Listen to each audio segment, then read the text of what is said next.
भगवते वासुदेवाय। ओम नमो भगवते वासुदेवाय।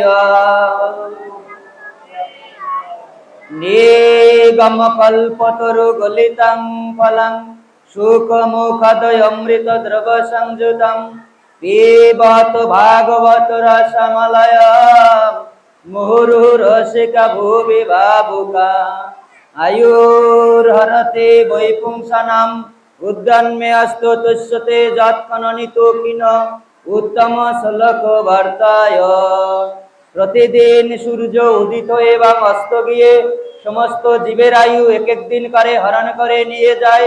শুধু একমাত্র তাদেরই আয়ু হরণ করিতে পারে না যারা সাধু সঙ্গ করে হরি ভজন করে। গৌর হরি বল। गोविंद गोविंद गोविंद जय जय सुनिले गोविंद कथा त्रितप जला दूरे जाए। गोविंद गोविंद गोविंद जय जय सुनिले गोविंद कथा सर्व पाप क्षय হয়। हरे कृष्ण हरि बोल। गौर हरि बोल। श्रीमद् भागवते বলা হয়েছে आयुर हरति वैपुंसानाम उद्गन्मेऽस्त तस्यते যৎক্ষণনিতো কিন उत्तम श्लोक वार्ताय। अर्थात प्रतिदिन सूर्य पूर्व दिके उदित हয়ে এবং পশ্চিম দিকে অস্তগামী গিয়ে আমাদের জীবন থেকে 24 ঘন্টা করে সময় চলে যায়। যেমন আজকের দিনটা আমাদের জীবন থেকে চলে যাচ্ছে, এই দিনটা আমরা হাজার কোটি টাকা দিলেও আমরা আর ফিরে পাবো না। কাউকে যদি বলি যে আজকের দিনটা ফিরিয়ে দিন, আপনাকে 1000 কোটি টাকা দেব, কেউ পারবো? কেউ পারবো না। তো আমাদের স্মরণ রাখতে হবে এই জগতে আমরা কেউ চিরদিন থাকতেও পারবো না, কেউ চিরদিন থাকতে পারবো না। যার যেদিন সময় আসিবে, যার যেদিন ওই ভব পারে ডাক আসিবে, সেই দিন তার এই জগতের সকল মায়া পরিত্যাগ করে তাকে চির জন্মের মতো বিদায় নিয়ে চলে যেতে হবে। এই যে দেখো দালান কোঠা মরলে নেবে শ্মশান ঘাটা, সঙ্গে দিবে সেরা বিছানা। যতই করি আমার আমার আমি কে মা তুমি কামার, সব বুঝিলে সবই হবে ফল। এমন সাধে জনম পাইয়া হেলায় হেলায় দিন হারাইয়া, শেষের দিনে ইনি বিষম্বার। গৌর হরি বল। ভাই সাউন্ডটা একটু ভালো করা যায় না? গেল কই? ভালো হবে না সাউন্ড যদি এইরকম হয় তাহলে ভালো কথা শোনাইবে তো। তো গৌর হরি বল যে যার যেদিন সময় আসিবে, যার যেদিন ওই ভব পারে ডাক আসিবে, সেই দিন এই জগতের সকল মায়া পরিত্যাগ করে তাকে চির জন্মের মতো বিদায় নিয়ে চলে যেতে হবে। এই জগৎ থেকে যেহেতু আমাদের চলে যেতেই হবে, এই জগতে আমরা কেউ চিরদিন থাকতে পারবো না। হয়তো কেউ 2 দিন আগে যাবে, কেউ 2 দিন পরে যাবে। হয়তো এমন আছে আগামীকালকের সূর্য আমার এই 4 আঙ্গুল কপালে নাও পড়তে পারে, আগামীকালকের সূর্য আমার এই 4 আঙ্গুল কপালে নাও পড়তে পারে, তার আগেও এই জগৎ থেকে চলে যেতে পারে। তো এই জগৎ থেকে যেহেতু চলে যেতেই হবে, তো এই জগৎ থেকে আমরা কি নিয়ে যাব? এই টাকা পয়সা, বাড়ি গাড়ি, অর্থ, আভিজাত্য, রাজ সিংহাসন, রাজ বৈভব, আমরা কেউ কিছু নিয়ে যেতে পারবো না। যে খালি হাতে এসেছিলে খালি হাতে যাবে, মিছে কেন দম্ভ করো এই সংসার মাঝে।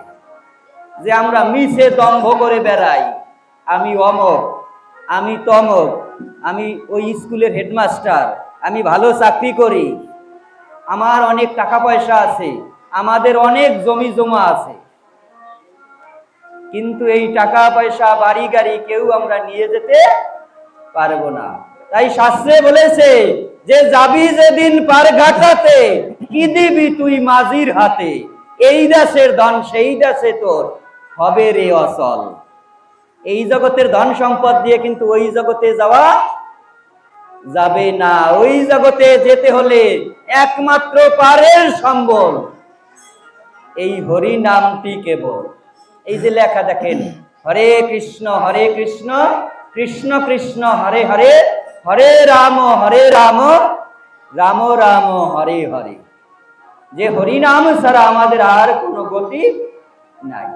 শাস্ত্রে বলেছে যে চারি যুগে চারি ধর্ম জীবেরই কারণ, কলি যুগে ধর্ম হয় নাম সংকীর্তন। অতএব কলি যুগে নাম যজ্ঞ সার, আর কোন ধর্ম করলে নাহি হবে পার। আর কোন ধর্ম করলে পার হওয়া যাবে না। এই জগৎ থেকে উদ্ধার হতে হলেই এই হরে কৃষ্ণ মহামন্ত্রটি জপ করতে হবে, কীর্তন করতে হবে। কেননা শাস্ত্রে বলেছে হরের নাম হইব কৌল নাস্তেব্য নাস্তেব্য নাস্তেব্য গতির অন্যথা। যে এই কৃষ্ণ নাম ভিন্ন জীবের আর কোনো গতি নাই, আর কোনো গতি নাই, আর কোনো গতি নাই। পাপি তাপি যত ছিল মধুর কৃষ্ণ নামে উদ্ধারিল, তার সাক্ষী জগাইয়ার মাথায়। পাপি তাপি যত ছিল রাম নামে উদ্ধারিল, তার সাক্ষী বাল্মীকি গোসাই। হরে কৃষ্ণ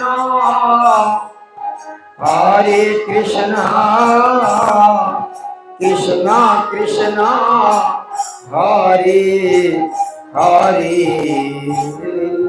হরে রাম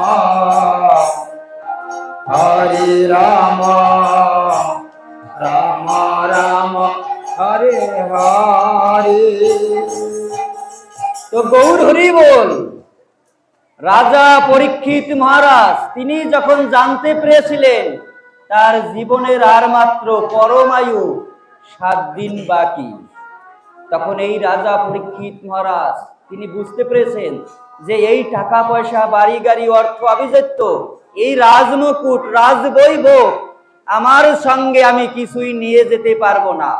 আমার হাতে যেহেতু 7ম দিবস সময় পেয়েছি, এই 7ম দিবসের ভিতরে কি এমন কর্ম করিলে ওই ব্রজের রাধানাথ গোবিন্দকে আমি লাভ করিতে পারিব। যে রাজা পরীক্ষিত মহারাজ উপলব্ধি করে বুঝতে পেরেছেন যে তিনি ব্রহ্ম বিষাদগ্রস্ত ছিলেন, যে তিনি 7 দিনে তক্ষক দংশনে সে মারা যাবে, এই জগৎ থেকে চলে যেতে হবে। তাই রাজা পরীক্ষিত মহারাজ উপলব্ধি করে বুঝতে পেরেছেন। তখন এই রাজা পরীক্ষিত সারা পৃথিবীর রাজা, শশাগরা পৃথিবীর রাজা হওয়া সত্ত্বেও তিনি বুঝতে পেরেছেন যে এই টাকা পয়সা বাড়ি গাড়ি, এই ব্যাংক ব্যালেন্স জমি জমা আমি কিছুই নিয়ে যেতে পারবো না। তো আমার হাতে যেহেতু 7 দিন সময় আছে, এই 7 দিনের ভিতরে আমি কি এমন কাজ করলে আমি ওই অনাদিরাদি গোবিন্দকে আমি লাভ করতে পারবো। তাই এই রাজা পরীক্ষিত মহারাজ তখন মুনির বেশ, সন্ন্যাসীর বেশ ধারণ করে সংসার পরিত্যাগ করে সরস্বতী গঙ্গার তটে উপবিষ্ট হয়ে তিনি এই মধুময় ভাগবত কথা, কৃষ্ণ কথা শ্রবণ করেছিলেন। আর সেখানে উপস্থিত হয়ে তিনি প্রশ্ন করেছিলেন, আসন্ন মৃত্যুমুখী জীবের কি করা কর্তব্য? কি প্রশ্ন করছে? আসন্ন মৃত্যুমুখী জীবের কি করা কর্তব্য? সবাই বলুন হরে কৃষ্ণ। আমার কথা কি সবাই বুঝতে পারেন? বুঝা যায়? তো এই রাজা পরীক্ষিত মহারাজ তিনি সংসার পরিত্যাগ করে সরস্বতী গঙ্গার তটে উপবিষ্ট হয়ে তিনি প্রশ্ন করেছেন যে আসন্ন মৃত্যুমুখী জীবের কি করা কর্তব্য?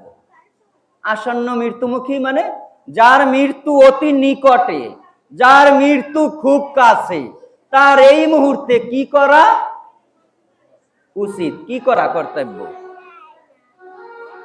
তো তখন ওখানে বিভিন্ন মুনি ঋষিগণ বিভিন্ন কথা বলেছে। অবশেষে ব্যাসদেবের তনয় শুকদেব গোস্বামী, অবশেষে ব্যাসদেবের পুত্র শুকদেব গোস্বামী সে উপস্থিত হয়ে তিনি বলেছেন যে আমি তোমাকে এমন এক ব্যক্তির কথা শ্রবণ করাবো, এমন এক ব্যক্তি যে ঈশ্বর পরম কৃষ্ণ সচ্চিদানন্দ বিগ্রহ, অনাদিরাদি গোবিন্দ সর্বকারণের কারণ। যে তোমাকে আমি এমন এক ব্যক্তির কথা শ্রবণ করাবো যার কথা শ্রবণ করিলে জীবের এই জগতে বারবার জন্মগ্রহণ করিতে হয় না। যে আমরা এই জগতে বারবার জন্মগ্রহণ করি, কখনো মানুষ হই, কখনো কুকুর হই, কখনো জোক হই, কখনো পোক হই, কখনো গাছপালা তরুলতা বাঘ ভাল্লুক হয়ে আমাদের জন্মগ্রহণ করতে হয়। তো এইটাকে বলেছে বারবার জন্ম মৃত্যু। যে মানুষ হই, কুকুর হই, বিড়াল হই, জোক হই, পোক হই, যার যার কর্ম অনুসারে।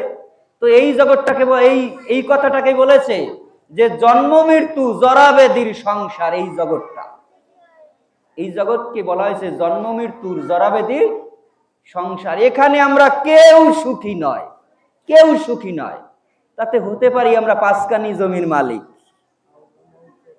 পাঁচকানি জমির মালিক, দেখবেন আমরা রোগ শোক চাই না, চাই তারপর রোগাগ্রস্ত হই। কেউ বৃদ্ধ হতে চাই, কেউ চাই না, তারপর কি বৃদ্ধ হয়ে যায়। কেউ অবনটন চাই না, সবাই চাই যে একটু ভালো তেলে জ্বলে খাই, ভালো তেলে জ্বলে খাই। তো কেউ চাই না আমরা, কেউ বৃদ্ধ হতে চাই না, তারপর কেউ মৃত্যুবরণ করতে চাই না। কেউ চাই যে 110 বছর বয়স, সেও চায় যে না আরো 5 বছর বেঁচে যেন থাকি। তো এই জগতে আমরা কেউ মৃত্যুবরণ করতে চাই না, তারপরও মারা যাচ্ছি, কেননা এই জগৎটা অনিত্য, জন্ম মৃত্যু জরাবেদির সংসার। ভগবান কৃষ্ণ বলেছে গীতায় 8ম অধ্যায় 15 নম্বর শ্লোকে যে মামুপত্য পুনর্জন্ম দুঃখালয় অশাশ্বত্তম, যে এই জগৎটা দুঃখের আলয়। ভগবান কৃষ্ণ বলছে যেটা দুঃখের আলয় সেখানে সুখ খুঁজলে পাওয়া যাবে? যেটা দুঃখের আলয়, দুঃখের দোকান, সে দোকানে সুখ কেনা যাবে না। তদ্রূপ ভগবান কৃষ্ণ বলেছে এই জগৎটা দুঃখালয় অশাশ্বতম। এই কথা বলো না, এই জগৎটা দুঃখের আলয়, এখানে সুখ পাওয়া যাবে না। একমাত্র সুখী হতে হলে ভগবান কৃষ্ণের চরণে সমর্পণ করতে হবে। কেননা শাস্ত্রে বলেছে যে কৃষ্ণ বিনা সুখ দিতে নাহি অন্যজন, থাকিলে বা বিদ্যাকুল কোটি কোটি ধন। যে একেবারে বিদ্যায় পিএইচডি করা, ডক্টরেট করা থাক, তারপরও সুখী হওয়া যাবে না যদি ভগবান কৃষ্ণ সুখী না করে। তো এই জগৎ থেকে যেহেতু আমাদের চলে যেতে হবে, এই জগৎ থেকে আমরা কি নিয়ে যাব? যেমন এক রাজার কাছে এক ব্যক্তি প্রশ্ন করেছিল, এক রাজার কাছে এক ব্যক্তি প্রশ্ন করেছিল। কি প্রশ্ন? যে প্রশ্নটা করেছিল যে এদিক আছে ওদিক নাই, ওদিক আছে এদিক নাই, এদিকও আছে ওদিকও আছে, ওদিকও নাই এদিকও নাই। কয়টা প্রশ্ন করছে? চারটা প্রশ্ন। কি প্রশ্ন করছে? যে এদিক আছে ওদিক নাই, ওদিক আছে এদিক নাই, এদিকও আছে ওদিকও আছে, ওদিকও নাই এদিকও নাই। এখন ওই রাজায় শুনে কয়, হায় হায়, এ আবার কেমন প্রশ্ন? যে কাদের এদিক আছে ওদিক নাই, ওদিক আছে এদিক নাই, এদিকও আছে ওদিকও আছে, ওদিকও নাই এদিকও নাই। তো এই রাজার 17 জন কুলপুরোহিত ছিল। আগেরকার রাজরাজারা, জমিদাররা ব্রাহ্মণদের কাছ থেকে বুদ্ধি নিয়ে রাজ্য পরিচালনা করতেন। তো 17 জন কুলপুরোহিতকে যখন জিজ্ঞাসা করা হয়েছে এই প্রশ্নটা, তারা বলে যে এই প্রশ্ন আমরা আগে কখনো শুনি নাই। তো অবশেষে আপনারা নাম শুনছেন কালিদাস পণ্ডিত, ওই রাজার জামাতা কালিদাস পণ্ডিত, তার কাছে যখন জিজ্ঞাসা করেছিল, তিনি এক রাক্ষসের মুখ থেকে শ্রবণ করেছিল। তো এই রাক্ষসের মুখ থেকে শ্রবণ করে অবশেষে শাস্ত্রের সাথে মিলানো হয়েছে, যে দেখে কি প্রশ্নের উত্তরটা সঠিক আছে কিনা। যে প্রথম প্রশ্ন কি করেছিল? যে এদিক আছে ওদিক নাই। কাদের? যে এদিক আছে কাদের? এদিকে টাকা পয়সা, বাড়ি গাড়ি, জমি জমা, 5-7 জমির মালিক। এদিকে এক কথায় বলা চলে একেবারে তেলে জলে খাইয়া লইয়া খুবই ভালো আছে, কোনো অভাব অনটন নাই। এদিকের সবকিছু আছে, টাকা আছে, পয়সা আছে, বাড়ি আছে, গাড়ি আছে, জমি আছে, জমা আছে, দোকানপাট, ভালো ব্যবসা বাণিজ্য, সবকিছুই আছে। এদিকের সবকিছু আছে, কিন্তু হরিনাম করে না, গৃহে রাধা গোবিন্দের সেবা পূজা করে না। এদিকের বাড়ি গাড়ি টাকা পয়সা আছে, কিন্তু ওদিকের কিছু নাই। রাধা গোবিন্দের সেবা পূজা না করলে ওদিকের কিছু থাকে না। তাদের এদিক আছে কিন্তু ওদিক নাই। তারপরের প্রশ্ন কি? ওদিক আছে এদিক নাই। কাদের? যারা সাধু সন্ন্যাসী আশ্রমে থাকে, মন্দিরে থাকে, তাদের টাকা পয়সা, বাড়ি গাড়ি, জমি জমা কিছু নেই, কিন্তু তারা হরিনাম করে, রাধা গোবিন্দের সেবা পূজা করে, গীতা ভাগবত পাঠ করে। তাদের ওদিক আছে কিন্তু এদিকের টাকা পয়সা কিছু নাই। ওদিক আছে এদিক নাই। তারপরের প্রশ্ন কি? এদিকও আছে ওদিকও আছে। কাদের? যারা এদিকের বাড়ি, ব্যবসা বাণিজ্য, টাকা পয়সা, জমি জমা আছে এবং হরিনামও করেন। যেমন এই আমাদের এই প্রভু গৃহস্থ, তার মানে সংসার আছে, কিন্তু হরিনাম করে এবং কৃষ্ণ নাম করে, গৃহে রাধা গোবিন্দের সেবা পূজা আছে, করে, মন্দির আছে প্রভুর বাড়িতে। তো তার টাকা পয়সা আছে, তার এদিকও আছে ওদিকও আছে। তারপরের প্রশ্ন কি? ওদিকও নাই এদিকও নাই। কাদের? এক কথায় বলা চলে, যেমন আমি ঢাকার স্বামীবাগে ছিলাম, তো প্রায় 20-22 বছর ওখানে। তো এখন ওই রাত্রিবেলায় ঢাকা শহর বিভিন্ন মন্দির থেকে পাঠ করে আসি, 11টা, 11:30 বাজে, 12টা বাজে, মন্দির থেকে পাঠ করে আবার মন্দিরে চলে আসতাম। ঢাকার শহর তো কাছাকাছি, আর ঢাকার শহর যাতায়াত ব্যবস্থা ভালো। তো এই বিভিন্ন মন্দির থেকে পাঠ করে যখন ওই স্বামীবাগ মন্দিরের কাছাকাছি আসতাম, তো ওখানে উপরে আবার ফ্লাইওভার আছে, মানে রোডের উপরে চলন্ত ব্রিজ আছে, মানে ব্রিজ আছে। তো ওই ব্রিজের নিচে রাত্রিবেলায় নেশা খেয়ে অনেকেই পড়ে থাকে। ওরা বাড়ি ঘরেও যায় না, টাকা পয়সাও ইনকাম করে না, বাড়িতেও যায় না, টাকা পয়সাও ইনকাম করে না, আর কৃষ্ণ নামও করে না, আর রাধা গোবিন্দের সেবা পূজা করে না। ওখানে পাইলে খায়, না পাইলে ওখানেই ঘুমিয়ে থাকে। তো ওরা যেহেতু কৃষ্ণ নাম করে না, ওদের ওদিক নাই, আর যেহেতু টাকা পয়সা ইনকাম করে না, এদিকও নাই। তো এখন এই 4 প্রকার ব্যক্তিদের মাঝে কারা বেশি সৌভাগ্যবান? কারা? যাদের এদিকও আছে ওদিকও আছে। ওদিক থাকতে হলে কিন্তু হরিনাম করতে হবে, গৃহে রাধা গোবিন্দের সেবা পূজা করতে হবে, নইলে অন্তিমকালে দেখবো এখন যেদিকে দেখিতে পাই সাথী মোর কেহ নাই। এখন যেদিকে দেখিতে পাই সাথী মোর কেহ নাই, কেননা অন্তিমকালে মানুষ বিছনায় পড়ে যায়, মৃত্যু যন্ত্রণায় ছটফট ছটফট করে। মেয়ে স্বামীর বাড়ি থেকে এসে বাবার বিছানার পাশে বসে বিলাপ করে, কান্না করে, তখন বাবা মেয়েকে চিনতে পারে না। তাই দেখেন আমাদের জীবনটা কেমন, অন্তিমকালে বিছনায় পড়ে যায়, মৃত্যু যন্ত্রণায় কাতরাতে থাকে, সেদিন কিন্তু এই গায়ের জোর থাকে না। এখন যেমন আমাদের প্রভুরা দেখছেন আজকে এখানে কৃষ্ণ নাম নিত্য, হরে কৃষ্ণ মহামন্ত্র কত সুন্দর নিত্য কীর্তন করেছে, গান গাইছে। আর এমন একদিন আসবে এরকম কীর্তন করতে পারবে, এরকম কৃষ্ণ নাম করতে পারবে না। তাই সময় থাকতে আমাদের কি করতে হবে?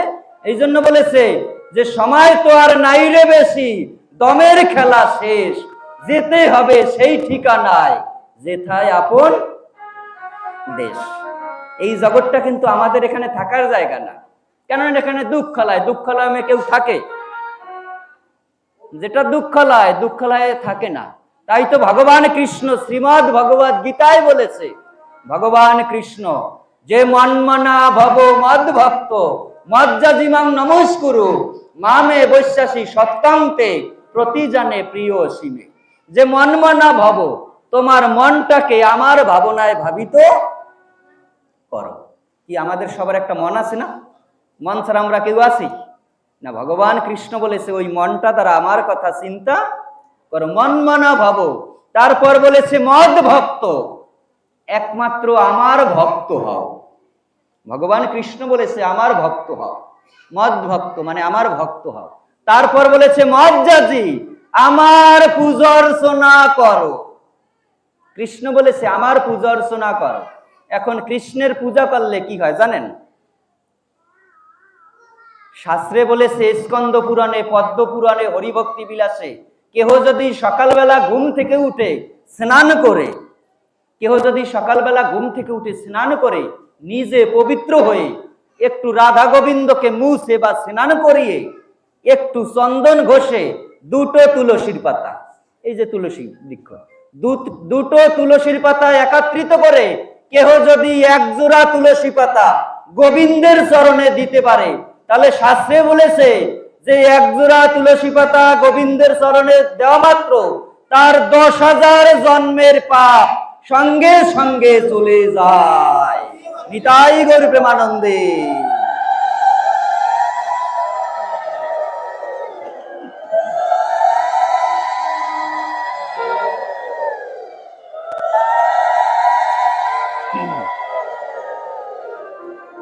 যে কৃষ্ণ বলেছে, শাস্ত্রে বলেছে যে এক জোড়া তুলসী পাতা গোবিন্দের চরণে দিলে 10,000 জন্মের পাপ চলে যায় এক জোড়ায়।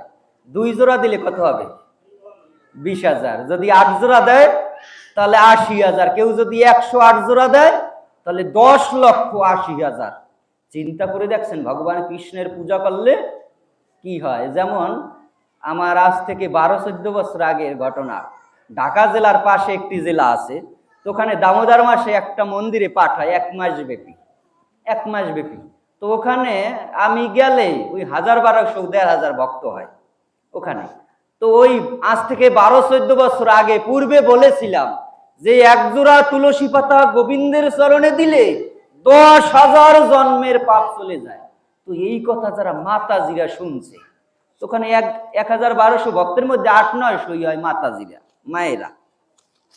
তো এই কথা যারা শুনছে মাতাজিরা, যে এক জোড়া তুলসী পাতা দিলে গোবিন্দের চরণে 10,000 জন্মের পাপ চলে যায়, তো যাদের ঘরে কখনো কোনোদিন রাধা গোবিন্দের সেবা পূজা করতো না, ওই কথা শোনা মাত্র অনেকের ঘরেই রাধা গোবিন্দের সেবা পূজা শুরু করছে, অনেকের ঘরেই। তো এখন কেউ 2 জোড়া দেয়, কেউ 5 জোড়া দেয়, কেউ 10 জোড়া দেয় তুলসী পাতা কৃষ্ণের চরণে। তো এক মাতাজি দিত 108 জোড়া প্রতিদিন, 108 জোড়া করে প্রতিদিন গোবিন্দের চরণে তুলসী পাতা দিত। তো এইরকম মার 6 দিয়েছে 6 মাস। 6 মাস দেবার পরে ওই মাতাজির স্বামী হাজবেন্ড আমার কাছে ফোন করছে, আমার আবার ভিজিটিং কার্ড রাখছিল, আমার কাছে ফোন করছে, ফোন করে বলে কয় প্রভু কি এমন পাঠ দিয়ে গেলেন, ও প্রভু কি এমন পাঠ দিয়ে গেলেন, আমার স্ত্রী মানে আপনার মাতাজি প্রতিদিন গোবিন্দের চরণে 108 জোড়া করে তুলসী পাতা দেয়। তো এলাকায় যত তুলসী গাছ আছে সবাইর অবস্থা 12টা বাজাই দিতে আছে। শ্যাম গৌরী অঙ্গে দিব চন্দনের গন্ধ, শ্যাম গৌরী অঙ্গে দিব চন্দনের গন্ধ, চামর ডুলাব কবে হেরিব মুখ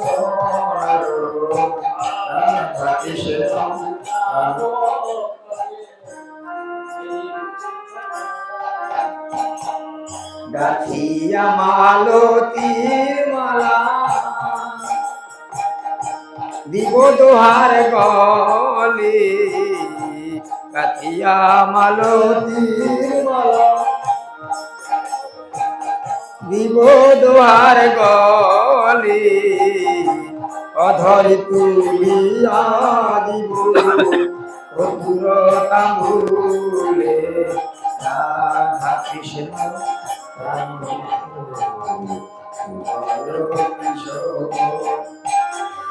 যাই গো মরণে গতি আর নাই গো, রাধা কৃষ্ণ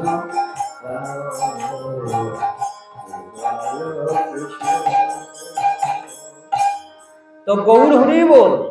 তো ওই মাতাজির স্বামী ফোন করে এই কথা বলে কয় প্রভু কি এমন পাঠ দিয়ে গেলেন, তো এলাকায় যত তুলসী গাছ আছে সব ফর্সা করে দিতে আছে। তো 108 জোড়া করে যদি একজনারই লাগে তাহলে তো এলাকায় যত গাছ আছে তারই তো সব লাগে। ঠিকই তো ফোন করছে।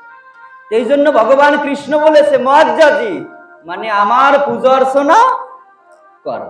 তারপর বলেছে মাং নমস্কুরু আমাকে নমস্কার করো। আমি সত্য প্রতিজ্ঞা করে বলছি, ভগবান কৃষ্ণ কি বলছে? প্রতিজ্ঞা করে বলছে যে আমি সত্য প্রতিজ্ঞা করে বলছি, সত্যন্তে প্রতিজানে প্রিয় সীমে, যে আমি সত্য প্রতিজ্ঞা করে বলছি যেদিন তোমার এই ভৌতিক জগতে আপন বলিতে কেউ থাকবে না, এমন একদিন কিন্তু আমাদের সবার জীবনে আসবে।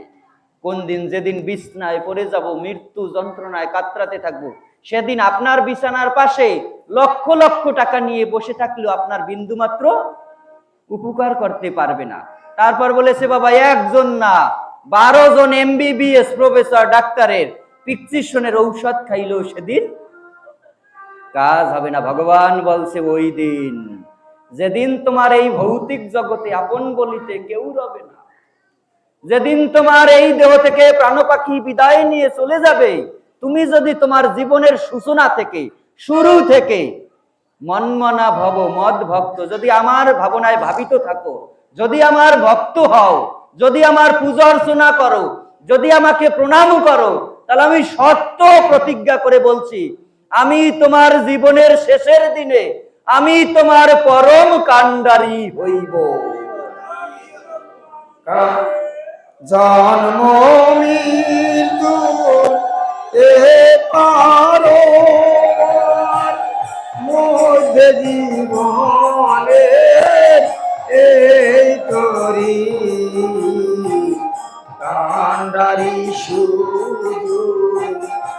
প্রভু নারায়ণ, সেই ভরসায় ভেসে চলো রে। হরে কৃষ্ণ নাম এক মহামন্ত্র যে ওরে মন একবার বলো রে। তো গৌর হরি বল। দেখেন ভগবান কৃষ্ণ শ্রীমদ ভগবদ গীতায় প্রতিজ্ঞা করে বলছে, এই জগতে যদি কেউ প্রতিজ্ঞা করে তাহলে ওই কাজটা কি বাদ রাখে না, ওই কাজটা কিন্তু অবশ্যই করে। তো ভগবান প্রতিজ্ঞা করে বলছে আমি সত্য প্রতিজ্ঞা করে বলছি এইভাবে যদি তুমি আমার ভাবনায় ভাবিত থাকো, যদি আমার ভক্ত হও, তাহলে নিঃসন্দেহে তুমি আমাকে প্রাপ্ত হবে। ভগবানের এরকম শ্রীমদ্ ভগবদ গীতা একটা শ্লোকে না, কমপক্ষে 18টা শ্লোকে বলেছে, হে অর্জুন, তুমি দীপ্ত কণ্ঠে ঘোষণা করে দাও, আমার ভক্তের বিনাশ নাই। তো যারা ভগবানের ভক্ত হয়েছেন, যারা রাধা গোবিন্দের ভক্ত হয়েছেন, তাদের কোনো ভয় নেই। কেননা ভগবান ঘোষণা দিয়েছে, প্রতিজ্ঞা করছে যে আমার ভক্তের কখনো বিনাশ নাই, নিঃসন্দেহে আমাকে প্রাপ্ত হবে।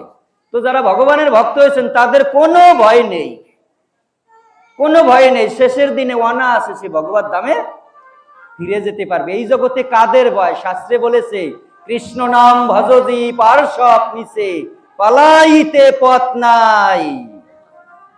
জম আছে পিছে, পালাবার কিন্তু রাস্তা নেই। এই নাদুস নদুর চেহারা সেদিন কিন্তু থাকবে না, এই গায়ের জোর সেদিন কিন্তু থাকবে না। 2000 পাওয়ারের চশমা দিলে গীতার ভিতরে, ভাগবতের ভিতরে কি আছে পড়তে পারবো না। মানব জনম হয় কি না হয়, মানব জনম হয় কি না হয়, আপন দেশে চলো রে মন, জীবন বেলা যায় রে চলে, সময় তো আর নাই রে বেশি, জীবন বেলা যায় রে চলে। মানব জন হয় কি না হয়, মানব জন হয় কি না হয়, আপন দেশে চলো রে মন, জীবন বেলা যায় রে চলে। গৌর হরি বল। তাই তো শাস্ত্রে বলেছে যে সাধু সঙ্গ কৃষ্ণ নাম এই মাত্র চাই, সংসার জিনিতে আর কোনো বস্তু নাই। সাধু সঙ্গে থেকে এই রাধা গোবিন্দের নাম গুণ কীর্তন, কেননা শাস্ত্রে বলেছে সাধু সঙ্গ, সাধু সঙ্গ সর্বশাস্ত্রে কয়, লবমাত্র সাধু সঙ্গে সর্বসিদ্ধি হয়। লবমাত্র সাধু সঙ্গে সর্বসিদ্ধি হয়ে যায়। যেমন পুরাণে একটা উপমা আছে, পুরাণের কাহিনী। অম্বরীশ রাজা নামে একজন রাজা ছিল। তো এই অম্বরীশ রাজার একজন ভাই ছিল। হরে কৃষ্ণ, সবাই বলুন হরে কৃষ্ণ,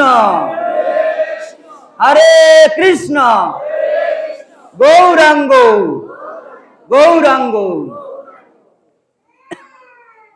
অম্বরীশ রাজার একজন ভাই ছিল। এই রাজা অম্বরীশ ছিল একজন শুদ্ধাতি শুদ্ধ কৃষ্ণ ভক্ত, বৈষ্ণব রাজা, ধার্মিক রাজা ছিলেন। কিন্তু এই রাজার একজন ভাই ছিল দুর্দান্ত অসুর। এই রাজার একজন ভাই ছিল দুর্দান্ত অসুর।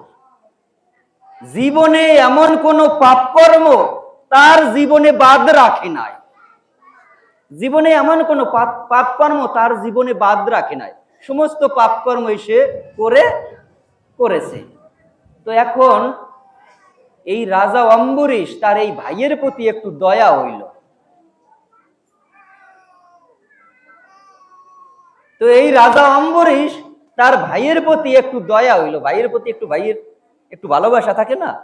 তো এখন রাজা অম্বরীশ চিন্তা করে যে আমার ভাই এমন দুর্দান্ত অসুর, জীবনে কখনো সাধু সঙ্গ করে নাই, কৃষ্ণ ভজন করে নাই, রাধা গোবিন্দের সেবা পূজা করে নাই, লক্ষ্মী নারায়ণের সেবা পূজা করে নাই, জীবনে কোনো ভালো কর্ম করে নাই।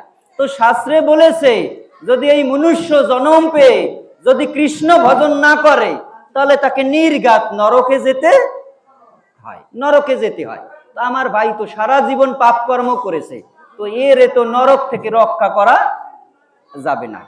তা আবার শাস্ত্রে বলেছে কেউ যদি যারা কৃষ্ণ ভক্ত হয়, যারা কৃষ্ণ ভক্ত হয়, তারা সরাসরি তো দূরের কথা, স্বপ্নেও জমপুরি দর্শন করে না। সরাসরি তো দূরের কথা, ঘুমাইলে স্বপ্নেও জমপুরি দর্শন করে না। কারা? যারা কৃষ্ণ ভক্ত। তো এখন আমার ভাইরে যদি কৃষ্ণ ভক্ত বানাতে পারি, তাহলে একে আর ওই জমালয়ে নরকে যেতে হবে না। তো এরে কিভাবে কৃষ্ণ ভক্ত বানাবো? কিভাবে কৃষ্ণ ভক্ত বানাবে? এখন কৃষ্ণ ভক্ত বানাইতে হলে কি এক ডাক্তারের কাছে নিয়ে যাবে? ডাক্তারে এক প্রেসক্রিপশন ঔষধ লিখে দিল, ঔষধ খেয়ে কৃষ্ণ ভক্ত হয়ে হয়ে যাওয়া যাবে না। ঔষধ খেয়ে কখনো কৃষ্ণ ভক্ত হওয়া যাবে না। একজন কৃষ্ণ ভক্ত হতে হলে একজন সাধু ব্যক্তির কাছে আনতে হবে। ওই সাধু ব্যক্তি যদি বুঝায়, তাকে যদি তত্ত্ব জ্ঞান দেয়, ভাগবত তত্ত্ব জ্ঞান দেয়, তাহলে সে কৃষ্ণ ভক্ত হতে পারবে। তো এখন তাকে কৃষ্ণ ভক্ত বানানোর জন্য ওই রাজা ছিলেন, সত্যযুগের ঘটনা তো, সারা পৃথিবীর রাজা, তো ভারতবর্ষের সারা পৃথিবীর রাজা। তো এখন শুনেছে সাধুরা যদি এসে বুঝায় তাহলে আমার ভাইয়ের পরিবর্তন করতে পারবে। তো এখন বড় বড় মুনি ঋষি, বড় বড় মহা মুনি ঋষিদেরকে তার বাড়িতে আনে রাজা, যারে ডাকে সে ওই চলে আসে।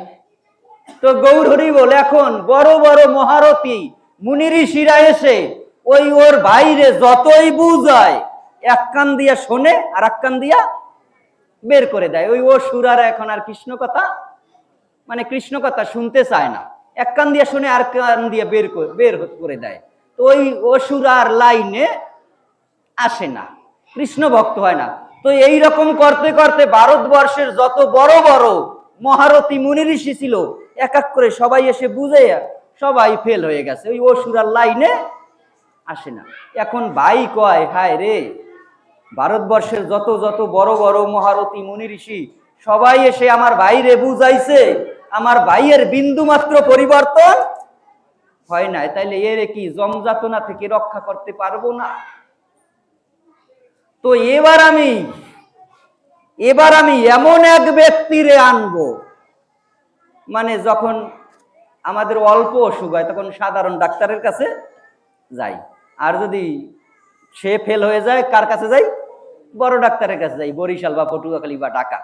এখন সমস্ত ভারতবর্ষের বড় বড় মুনি ঋষি সবাই ফেল হয়ে গেছে। তো এবার আমি এমন এক ব্যক্তিরে আনবো, সে যদি আমার ভাইরে এসে বুঝায় তাহলে আমার ভাইয়ের কোনো একটা গতি করতে পারবে। তো এবার আমি কারে আনবো?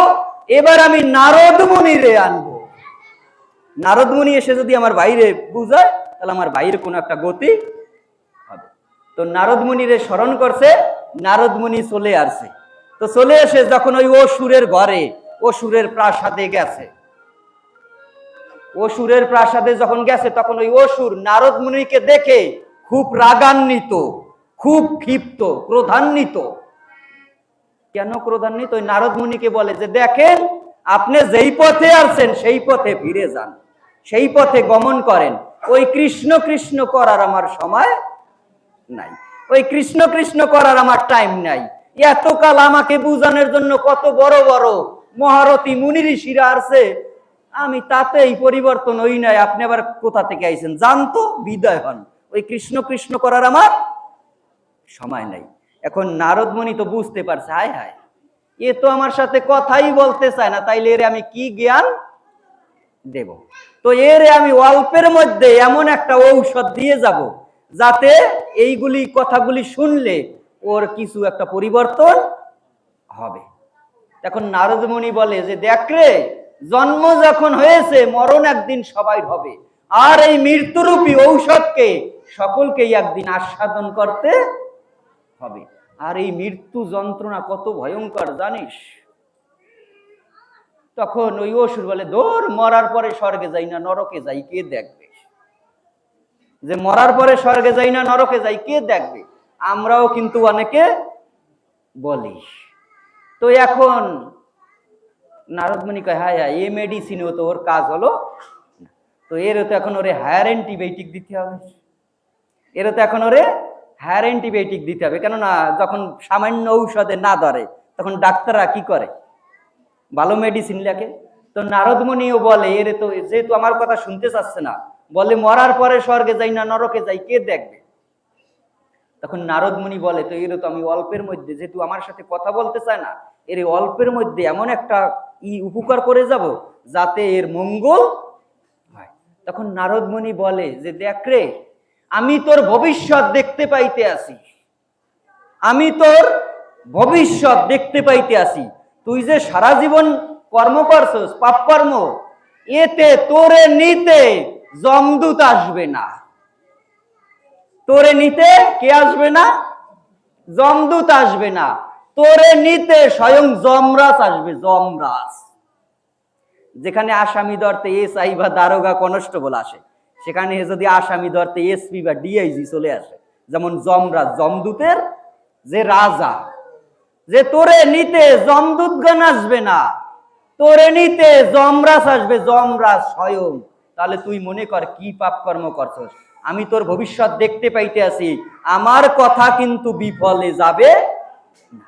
তো আমি একটু তোর উপকার করে যাই। যমরাজ যখন আসবে, যমরাজকে তুই ত্রিসত্য আবদ্ধ করে একটা প্রশ্ন করবি, একটা প্রশ্ন করবি। প্রশ্নটা আমি তোরে বলবো। যে প্রশ্ন করবি যমরাজকে, যমরাজ আসলে ত্রিসত্য আবদ্ধ করে বলবি, হে রাজন, আমি আপনার সাথে যাব, আপনার সাথে আমি যাব, আপনি আমাকে যেথায় ইচ্ছা সেটাই নিয়ে যান, আমি যাব, কিন্তু আমার একটা ছোট্ট প্রশ্ন আছে, আপনি কথা দিন যদি আমার প্রশ্নের উত্তর দিতে পারেন তাহলে আমাকে যেথায় ইচ্ছা সেটাই নিয়ে যাবেন, আর কথা দিন যদি আমার প্রশ্নের জবাব না দিতে পারেন, আমার প্রশ্নের উত্তর না দিতে পারেন, তাহলে আমাকে নেওয়া তো দূরের কথা, আমারে স্পর্শ ছুঁইতেও পারবেন না। এইভাবে যমরাজকে ত্রিসত্য করে আবদ্ধ করিয়ে তুমি যমরাজকে প্রশ্নটা করবে। কি প্রশ্ন? শুনে রাখো। যে প্রশ্নটা করবে যে ক্ষণিক সাধু সঙ্গে কি লাভ হয়। কি প্রশ্ন করছে? ক্ষণিক সাধু সঙ্গে কি লাভ হয়। অসুর শুনে কয় ঠিক আছে, ঠিক আছে, মরার সময় যদি আমার মনে থাকে তাইলে আমি প্রশ্ন করবো, আপনি জানতো বিদায় হন। এখন কোন গৃহে যদি অতিথি আসে, গৃহস্থ যদি আপ্যায়ন না করে, অতিথি আর থাকে? অতিথি আর থাকে না। এখন নারদ মুনি চলে যাচ্ছে, ও বলে আপনি যেই পথে আসছেন সেই পথে চলে যান। তো নারদ মুনি চলে যাচ্ছে, আবার পিছনের দিকে তাকিয়ে বলে, বাবা, যমরাজ কিন্তু অন্তিমকালে আসবে, আমার কথা কিন্তু বিফলে যাবে না, এতে এই প্রশ্নটা তুমি অবশ্যই করবে, এতে তোমার কল্যাণ হবে, মঙ্গল হবে। তখন ওই অসুর কয়, আবার ফের কথা জানতো, মানে কিভাবে তাড়াতাড়ি বিদায় দেবে। তো নারদ মুনি চলে গেছে, অসুর তার ঘরে রয়ে গেছে। জন্ম যখন হয়েছে, মরণ তো একদিন সবার হবেই। তো ওই অসুরের যেদিন মরণ ঘনিয়ে আসছে, মরণ ঘনিয়ে আসছে, ঠিকই ওই দিন যমরাজ এসে হাজির। নারদ মুনির কথা কি মিথ্যা হবে? বিফলে যাবে না, বিফলে যাবে না, যমরাজ এসে হাজির। তো ওই ব্যক্তি অসুর যমরাজকে দেখে অজ্ঞান, অচৈতন্য হয়ে পড়ছে, তার কোনো হিতাহিত জ্ঞান নাই, অচৈতন্য হয়ে পড়ছে। দেখবেন অনেকে আছে মৃত্যুর সময় যমরাজ বা যমদূতকে দেখে বিছানায় পায়খানা প্রস্রাব করে দেয়। আর ও অসুর ছিল তো সাহসী ছিল, চৈতন্য খালি হারাই ফেলছে। তো চৈতন্য হারার পরে কিছুক্ষণ পরে ওর চৈতন্য ফিরছে, চৈতন্য ফেরার পরে দেখে কি পাশে যমরাজ বসা আছে। তো যমরাজ যখন বসা আছে তখন তার ওর নারদ মুনির কথা মনে পড়ে গেছে। আরে নারদ মুনি তো আমার হিতের জন্য, কল্যাণের জন্য বারবার বলে গেছে প্রশ্নটা কি যেন একটা প্রশ্ন করতে, প্রশ্ন করলে নাকি আমার মঙ্গল হবে, তো আমি প্রশ্নটা করে দেখি আমার কি উপকার হয়। তখন ওই নারদ মুনি যেভাবে বলছে ওইভাবে ওই অসুরকে বলে, অসুর যমরাজকে বলে যে হে প্রভু, আপনি আমাকে নেবেন, আপনার সাথে আমি যাব, আমার কোনো আপত্তি নাই, তবে আমার একটা ছোট্ট প্রশ্ন আছে, আমার একটা ছোট্ট প্রশ্ন আছে, আপনি কথা দিন যদি আমার প্রশ্নের উত্তর দিতে পারেন তাহলে আমাকে যেটাই ইচ্ছা সেটাই নিয়ে যান, আর কথা দিন যদি আমার প্রশ্নের উত্তর না দিতে পারেন তাইলে আমাকে নেওয়া তো দূরের কথা, আমারে ছুঁইতেও পারবেন না। যমরাজ মনে মনে কয়, এ অসুর মানুষ, মনে মনে কয় এ অসুর মানুষ, কি আর প্রশ্ন করবে। তখন যমরাজ বলে, ঠিক আছে বাবা, আমি তোকে কথা দিলাম, যদি তোর প্রশ্নের উত্তর দিতে পারি তাহলে তোকে নেব, আর যদি তোর প্রশ্নের উত্তর না দিতে পারি, তাহলে তোরে নেওয়া তো দূরের কথা, তোরে ছুইব না। বল তোর প্রশ্নটা কি? তখন ওই অসুর বলে, প্রভু আমার প্রশ্নটা হলো, ক্ষণিক সাধু সঙ্গে কি লাভ হয়? যে আমার প্রশ্নটা হলো, ক্ষণিক সাধু সঙ্গে কি লাভ হয়? যমরাজ শুনে কয়, ক্ষণিক সাধু সঙ্গে কি লাভ হয়? এ তো আমার জানা নাই, এ তো আমার জানা নাই। আর এর সাথে